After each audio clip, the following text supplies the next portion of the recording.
সম্মানিত ভাইয়েরা আমার, এজন্যই আমরা খানদেরকে তাড়িয়েছি, ব্রিটিশদেরকে তাড়িয়েছি, ইংরেজদেরকে তাড়িয়েছি বটে, কিন্তু এখনো পর্যন্ত তাদের দেওয়া আইনগুলিকে তাড়াতে পারি নাই।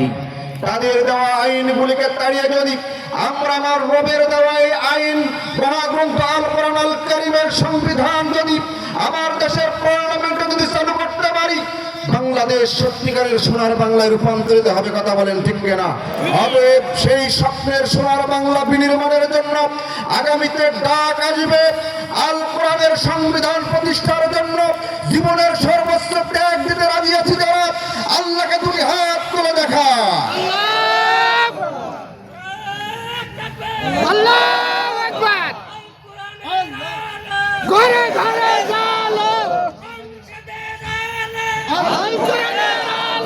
সময় তো ভাইয়েরা আমার, এই জন্য দেখবেন যারা কোরআনের সংবিধান যারা পছন্দ করে না, ভালোবাসে না, এরা শুধু লাফায় যে হুজুররা কিসের জন্য রাজনীতি করবে। আরে রাজনীতি আমার রাসূল করেছেন ইবাদতের একটি অন্যতম গুরুত্বপূর্ণ পার্ট। সুবহানাল্লাহ বলবেন না? ইসলাম অন্যান্য ধর্মের মতো গতানুগতিক কোন ধর্ম নয়। এটা হলো ইন্না দীনা ইনদাল্লাহিল ইসলাম, কমপ্লিট কোড অফ লাইফ। কোরআনে আল্লাহ সব বলেছেন তিবিয়ানাল লিকুল্লি শাই, এমন কোন বিষয় নাই আল্লাহ তাআলা কোরআনে সন্নিবেশিত করে দেন নাই। সুবহানাল্লাহ বলবেন না? প্রিয় ভাইরা আমার, তার মানে মুনাফিক হওয়ার শর্ত হলো মুসলমানের নাম কি? মুসলমানের নাম, মুসলমানের চেহারা, মুসলমানের পোশাক। বুঝতেই পারবেন না, মসজিদের সামনের কাতারে থাকবে। এমনকি তাফসীর মাহফিলের আলোচকে এমন আছে যারা ইসলামী আন্দোলন পছন্দ করে না। অনেক উলামায়ে কেরাম আছেন যারা এখনো পর্যন্ত এই জমিন ইসলাম প্রতিষ্ঠিত হয়ে যায় এটা তারা চায় না, বরং তাগুতের পা চাটা গোলামে পরিণত হয়েছে। আমার প্রিয় ভাইয়েরা, আল্লাহর নবী, প্রিয় নবী মুহাম্মদুর রাসূলুল্লাহ সাল্লাল্লাহু আলাইহি ওয়াসাল্লামের পিছনে আব্দুল্লাহ ইবনে উবাই ইবনে সুলুল নামাজ পড়েছেন। নবীজি যখন নামাজের ইমামতে দাঁড়াতেন, নবীজির ঠিক পিছনে দাঁড়াতেন হযরত আবু বকর রাদিয়াল্লাহু তাআলা আনহু, ডান দিকে দাঁড়াতেন হযরত ওমর ফারুক রাদিয়াল্লাহু তাআলা আনহু, বাম দিকে দাঁড়াতেন আব্দুল্লাহ ইবনে উবাই ইবনে সুলুল। যারা মদিনায় গিয়েছেন, শ্রদ্ধাভাজন স্যার গিয়েছেন রাসূলের কবরের পাশেই হযরত আবু বকর রাদিয়াল্লাহু তাআলা আনহুর কবর। কারণ আবু বকর রাদিয়াল্লাহু তাআলা আনহু সব চাইতে প্রিয় নবীজিকে ভালোবাসতেন। আবু বকর রাদিয়াল্লাহু তাআলা আনহুর ঠিক কাছাকাছি হযরত ওমর ফারুক রাদিয়াল্লাহু তাআলা আনহুর কবর। কিন্তু আব্দুল্লাহ ইবনে উবাই ইবনে সুলুল যদিও রাসূলের পিছনে নামাজ পড়েছেন, তার কবরটি ওই জায়গাতে নাই, অন্যত্র। ঠিক কিনা? আল্লাহর নবী যখন তার জন্য দোয়া করতে যাবেন, উমর রাদিয়াল্লাহু তাআলা আনহু বাধা প্রদান করলেন, বললেন ইয়া রাসূলুল্লাহ, ইয়া হাবিবাল্লাহ, আপনি তার জন্য দোয়া করতে যাবেন না। আল্লাহর নবী বললেন, উমর তুমি আমারে বাধা দিও না, আল্লাহ আমারে ইখতিয়ার দিয়েছেন, আমি তার জন্য দোয়া করব অথবা দোয়াকে প্রত্যাহার করে নিব। আমি তার জন্য দোয়া করাটাকে বেশি পছন্দের মনে করি। কারণ আমার চাচা আব্বাস যখন বদরের প্রান্তরে গ্রেফতার হন, তার শরীরে কোনো পোশাক ছিল না, কারোর পোশাক তার গায়ে লাগছিল না। সেই সময় তার পোশাকটি দিয়েছিল। আমি তারে বলেছিলাম, তুমি যখন মারা যাবা আমি তোমাকে আমার পোশাকটি তোমারে দিব, তোমার জন্য দোয়া করব।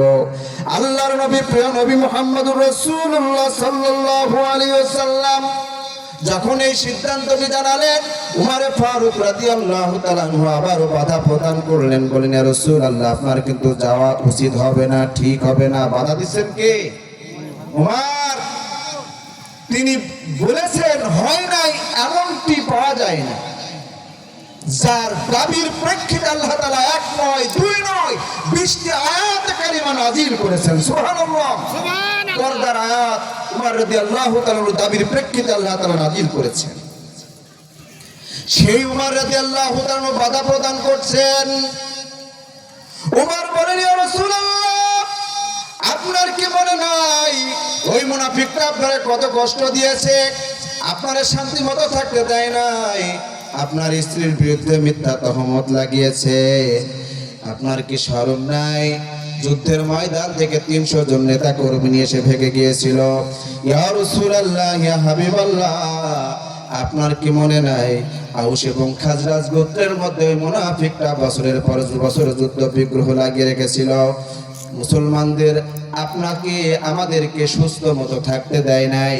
সারাটা জীবন ইসলামের চেহারা ধরে মুনাফিকের সর্দার হয়েছিল, ঠিক কিনা? আমার প্রিয় নবী মুহাম্মদুর রাসূলুল্লাহ সাল্লাল্লাহু আলাইহি ওয়াসাল্লাম এরপরেও যখন তার জন্য দোয়া করতে যাবেন, হাত যখন তুলবেন, আল্লাহ পাক জানিয়ে দিলেন, নবী এতক্ষণ যা করলেন, আপনি যদি মুনাফিকের জন্য 70 বার দোয়া করেন, আমি আল্লাহ রাব্বুল আলামিন আপনার দোয়াকে কবুল করব না, কবুল হবে না। আল্লাহর নবী মনে মনে ভাবলেন, 70 বার যদি দোয়া কবুল না হয়, প্রয়োজনে 71 বার দোয়া করব। এইবার যখন নবী তার জন্য হাত তুলবেন, আল্লাহ পাক জানিয়ে দিলেন, নবী আপনি যদি মুনাফিকের জন্য সারা জীবন ভোর দোয়া করেন, আমি আল্লাহ রাব্বুল আলামিন আপনার দোয়া কবুল করব না, কবুল হবে না। ইন্নাল মুনাফিকিনা ফিদ-দারকিল আসফালি মিনান নার, মুনাফিকরা জাহান্নামের সবচাইতে ধ্বংসাত্মক জায়গায় পৌঁছে যাবে, কোনো প্রকারের বাধা হবে না, ঠিক কিনা? এখনো দেখবেন এক শ্রেণীর দাড়িওয়ালা টুপিওয়ালারা এই মুনাফিকের সাথে লিপ্ত। ইসলাম প্রতিষ্ঠিত হোক, এর জন্য সবচেয়ে বিরোধী 3টি শক্তি, তার মধ্যে অন্যতম একটি শক্তি হলো ধর্ম ব্যবসায়ী আলেমেরা। এরা কখনোই চায় না ইসলাম প্রতিষ্ঠিত হয়ে যাক।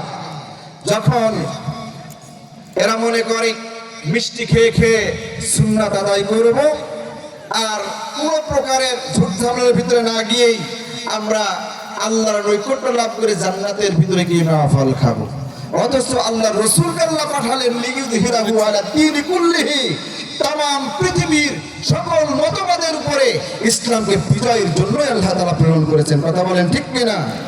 অতএব যে আন্দোলনের ভিতরে রাসূলের রক্তাক্ত আন্দোলন নাই, যে আন্দোলনের ভিতরে কোরআন এবং সুন্নাহর আন্দোলন নাই, ওই আন্দোলন কখনো হকের আন্দোলন হতে পারে। সম্মানিত হাজিরিন, উম্মে মাকতুম রাদিয়াল্লাহু তাআলা আনহু, তিনি ছিলেন আল্লাহ রাসূল সাল্লাল্লাহু আলাইহি ওয়াসাল্লামের একজন সাহাবী। এই মানুষটি রাসূল পাক সাল্লাল্লাহু আলাইহি ওয়াসাল্লামের কাছে গেলেন। অন্ধ মানুষ, দুচোখে দেখে না। আল্লাহ রাসূল সাল্লাল্লাহু আলাইহি ওয়াসাল্লামের কাছে গিয়ে বললেন, রাসূলুল্লাহ, আল্লাহ আপনাকে ওহীর জ্ঞান দিয়েছেন, আমারে শিখান না। অন্ধ সাহাবী উম্মে মাকতুমের জন্য আল্লাহ তাআলা 16টি আয়াত নাযিল করেছেন। সুবহানাল্লাহ বলেন। আল্লাহর নবীর কাছে গেলেন, আল্লাহর নবীকে বললেন, ইয়া রাসূলুল্লাহ, আল্লাহ আপনার ওহীর জ্ঞান দিয়েছেন, আমার একটু শেখান না, আমার একটু শেখান না। নবীজি গুরুত্ব দিলেন না। উম্মে মাকতুম মনটা খারাপ করে ঘর থেকে বের হলেন। কাফেরদের সাথে বৈঠক শেষ হলো। কাফেররা যখন বের হতে যাবে, আল্লাহ রাব্বুল আলামিন ওহী নাজিল করে জানিয়ে দিলেন, আবাসা ওয়া তাওয়াল্লা আন জাআহুল আ'মা। আল্লাহু আকবার। আল্লাহ তাআলা নবীরে ধমক দিলেন, নবীরে ধমক দিলেন। আল্লাহ রাসূল সাল্লাল্লাহু আলাইহি ওয়াসাল্লাম এরপর থেকে উম্মে মাকতুমের সাথে ভালো আচরণ করতেন, সম্মানজনকভাবে কথা বলতেন। আম্মা জান আয়েশা রাদিয়াল্লাহু তাআলা আনহা বলেন, আমার বাড়িতে লেবু আর মধুর শরবত রেডি থাকতো, উম্মে মাকতুমের জন্য লেবু আর মধুর শরবত প্রস্তুত থাকতো। সুবহানাল্লাহ। সেই উম্মে মাকতুম দিন বিজয়ের স্বপ্ন নিয়ে, শাহাদাতের তামান্না নিয়ে আল্লাহ রাসূলের কাছে গিয়ে বললেন, ইয়া রাসূলুল্লাহ, ইয়া হাবিবাল্লাহ, জিহাদের রণদামামা বেজেছে, আপনি দয়া করে মেহেরবানি করে আমার নামটি একটু লেখান না, আমি জিহাদের ময়দানে যেতে চাই। আল্লাহ রাসূল বললেন, উম্মে মাকতুম, তুমি অন্ধ মানুষ, জিহাদের ময়দানে গিয়ে কি করবা? যাও, তুমি বাড়িতে চলে যাও, আল্লাহ তোমারে মাফ করে দিবেন, তোমার জিহাদের ময়দানে যাওয়ার দরকার নাই। উম্মে মাকতুম রাদিয়াল্লাহু তাআলা আনহু মনটা খারাপ করে বাইরে চলে আসলেন।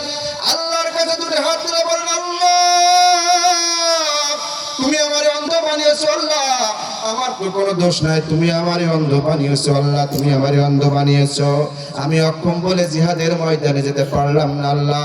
যারা জিহাদের ময়দানে যাবে কতই না সৌভাগ্যবান আল্লাহ, তুমি আমার জন্য একটা আয়াত নাজিল করো আল্লাহ, তুমি আমার জন্য একটা আয়াত নাজিল করো। অন্ধ মানুষের আকুতি, অন্ধ মানুষের ফরিয়াদি আমার আল্লাহর কাছে এত বেশি পছন্দের হলো, আমার আল্লাহ সুবহানাহু ওয়া তাআলা জানিয়ে দিলেন লা ইয়াস্তাউইল কাঈদুন। আল্লাহু আকবার। দুই ধরনের মানুষের জন্য আমি সুযোগ দিয়েছি, একটা হলো অক্ষম আর একটা হলো অসহায়। এছাড়া যারা ঘরে বসে বসে আল্লাহ আল্লাহ জিকির করবে, আর যারা তাসবিহ দানা টিপবে, আর যারা রাজপথে লড়াই করবে, সংগ্রাম করবে, জীবন দেবে, পঙ্গুত্ব বরণ করবে, দিন কায়েমের জন্য যারা চেষ্টা করবে, ফাদ্দালাল্লাহুল মুজাহিদিনা বিআমওয়ালিহিম ওয়া আনফুসিহিম আলাল কাঈদিনা দারাজা। যারা ঘরে বসে বসে আল্লাহ আল্লাহ করে, একজন রাজপথে লড়াই করে, শহীদ হয়, জীবন দেয়, পঙ্গুত্ব বরণ করে, আমার আল্লাহ সুবহানাহু ওয়া তাআলা বলেন, আর যারা ঘরে বসে বসে তাসবিহ তাহলিল দিবে, নফল সালাত আদায় করবে, আমার আল্লাহ বলেন যারা ঘরের ভিতরে বসে জিকির আজকার করে, তাদের চাইতে দিনের পথের মুজাহিদ যারা, তাদের সম্মান, তাদের ইজ্জত, তাদের গৌরব, তাদের মর্যাদা আমি আল্লাহ বাড়িয়ে দেই। সুবহানাল্লাহ। কার কথা?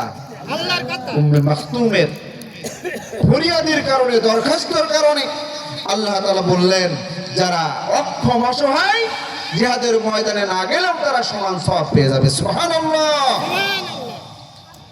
রাসূলের জামানায় জিহাদের ময়দানে যাবার সুযোগ পায় নাই। হযরত ওমর ফারুক রাদিয়াল্লাহু তাআলা আনহু জাহানের শাসক, কাদিয়াসির যুদ্ধ হবে, এমন সময় চতুর্দিকে যখন রণদামামা বেজে উঠেছে, হযরত ওমর ফারুক রাদিয়াল্লাহু তাআলা আনহু প্রত্যেকটি গভর্নরের কাছে পত্র পাঠিয়ে দিয়েছেন, তোমরা জানিয়ে দাও যার একটি তলোয়ার আছে, কমপক্ষে যার যুদ্ধের পোশাক আছে, তারা যেন তাদের নামগুলি লেখায়। আল্লাহর নবী, প্রিয় নবীজির সাহাবী উম্মে মাখতুম রাদিয়াল্লাহু তাআলা আনহু তিনি চলে গেলেন। ওমর ফারুক রাদিয়াল্লাহু তাআলা আনহুকে বললেন, ওগো আমিরুল মুমিনিন, জিহাদের ময়দানে যাবার জন্য আমার নামটা একটু লিখে নিন। পাশে অন্যান্য সাহাবীরা হাসাহাসি করে, দেখো অন্ধ মানুষ, সেও জিহাদে যাবে, একজন আরেকজনের গোতা মারে, চোখে যদি না দেখে জিহাদের ময়দানে শত্রুরে মারা যাবে, মানে হাস্যকর একটি ব্যাপার। একজন সাহাবী আর একজন সাহাবীকে এইভাবে গোতা মারে। উম্মে মাকতুম শুনল, বলল, ভাই আল্লাহ আমার দুইটা চোখ দেয় নাই, জিহাদের ময়দানে ওই কাফেরদের ঝলমলে তলোয়ার দেখে আমার বুক কাঁপবে না, আমি পালাবো না। তোমরা পালাতে পারো, তোমাদের চোখ আছে, বরং আমি বুকটা টান টান করে জিহাদের ময়দানে শহীদ হয়ে যাব। সুবহানাল্লাহ। কি শহীদ তামান্না! আল্লাহর নবী, প্রিয় নবীজির সাহাবী উম্মে মাকতুম রাদিয়াল্লাহু তাআলা আনহু ওমর ফারুক রাদিয়াল্লাহু তাআলা আনহুকে বললেন, ওই জিহাদের ময়দানে একটু পতাকাটা আমার হাতে দিবেন, কালিমার পতাকা, ইসলামের পতাকা।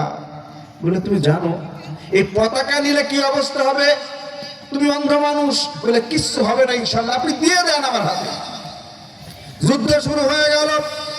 একদিন, দুই দিন, তিন দিন চলে যায়। উম্মে মাকতুম রাদিয়াল্লাহু তাআলা আনহু যুদ্ধের ময়দানে ওই যুদ্ধের সেনাপতি আবু ওয়াক্কাসের কথা শুনে শুনে তারা পাশে পাশে গিয়ে দাঁড়ায়। যুদ্ধ শুরু হয়ে গেল। একদিন, দুই দিন পার হয়ে যায়, কোনো রেজাল্ট নাই। তিন দিনের দিন যখন মুসলমানেরা বিজয় লাভ করলো, খুঁজতে লাগলো কোথায় উম্মে মাকতুম, কোথায় কোথায় উম্মে মাকতুম কোথায়। খুঁজতে খুঁজতে খুঁজতে দেখা যায় উম্মে মাকতুম রাদিয়াল্লাহু তাআলা আনহু ইসলামের কালিমার পতাকা গায়ে জড়িয়ে শহীদ হয়ে গেছেন। আল্লাহু আকবার, সুবহানাল্লাহ। অন্ধ মানুষ, দিন বিজয়ের কি তামান্না ছিল, অথচ আমার দেশে এক শ্রেণীর জ্ঞান পাপী তারা ফতোয়া দেয় জিহাদ হলো জঙ্গিবাদ, সন্ত্রাস, ঠিক কিনা বলে? অথচ ইসলামের জন্য, ইসলামের বিজয়ের জন্য আল্লাহ সুবহানাহু ওয়া তাআলা জিবরিল আমিন তলোয়ার দিয়ে এই জমিনে পাঠিয়েছেন। আল্লাহ রাসূল বলেন, আমি দেখেছি ফুরাই ধূসরিত হয়ে মিকাইল আলাইহিস সালাম তলোয়ার নিয়ে আল্লাহর জমিনে দ্বীন প্রতিষ্ঠার জন্য কাফেরদের বিরুদ্ধে মুসলমানদেরকে নেতৃত্বের যোগ্যতা সম্পন্ন করে তোলবার জন্য আল্লাহ ফেরেশতাদেরকে পর্যন্ত জিহাদের ময়দানে পাঠিয়েছেন। কথা বলেন ঠিক কিনা? প্রিয় বন্ধুরা আমার, কিসের ইসলাম, কোন ইসলামের কথা বলি? আজ আমার দেশের প্রত্যেকটি উলামায়ে কেরাম যখন এক প্ল্যাটফর্মে এসেছে দিন বিজয়ের স্বপ্ন নিয়ে, এক শ্রেণীর তাগুতের পাঁচটা গোলামেরা এখনো পর্যন্ত তারা ইসলামের নানামুখী অপব্যাখ্যা প্রদান করছে। ওই সমস্ত আবল তাবল দিয়ে হাঙ্কি পাঙ্কি করে কোনো লাভ নাই। আছে? আবল তাবল করে লাভ নাই। প্রিয় বন্ধুরা আমার, পড়তে হলে পড়তে হবে আল কোরআন আর রাসূলের জীবন আদর্শ। এই কোরআন যদি আমরা পড়তে পারি, রাসূলের জীবনী যদি আমরা পড়তে পারি, মুসলমান শুনে রাখুন, আমাদেরকে বিপ্লবী নেতা হতে শেখাবে, বাতিলের কাছে 1 ইঞ্চি ঈমান ছেড়ে দিতে শেখাবে না, রাসূলের নির্বাচিত সৈনিক হতে শেখাবে। এই হাটবানের মুসলমানেরা জেগে উঠতে হবে নরসারদুলের মতো। এই জমিন আমাদের বিপ্লবে এই জমিন আমাদের বিপ্লবের অপেক্ষায় অপেক্ষমান। কথা বলেন ঠিক কিনা? আমরা যদি জেগে উঠি, এ জমিন ইসলামের জন্য এক উর্বর জমিন, এ জমিন ইসলামের বিজয় পতাকা উড়বেই উড়বে ইনশাআল্লাহ। প্রিয় ভাইরা আমার, শুধুমাত্র যে আয়াতে কারিমা তেলাওয়াত করেছি, যদি অন্তরের ভিতরে মুনাফিকি থাকে, নেফাকি থাকে, তাহলে আল্লাহর ওয়াস্তে এগুলোকে ঝেড়ে ফেলে দিয়ে কোরআন এবং সুন্নাহ দিয়ে নিজেদের জীবনকে গড়তে হবে। এছাড়া আর কোনো বিকল্প পথ নাই। মুনাফিকদের স্থান জাহান্নামের সবচাইতে নিম্ন স্থান। প্রিয় ভাইরা আমার, ইসলাম হলো রাসূলের আদর্শের আন্দোলন করা। রাতভর তাহাজ্জুদের সালাত, ফজরের নামাজ, কোরআন তেলাওয়াত, এরপরে পরিশ্রমে রাজপথে সংগ্রাম করে আল্লাহর জমিনে আল্লাহর দ্বীন প্রতিষ্ঠার বিজয়ের মিশন।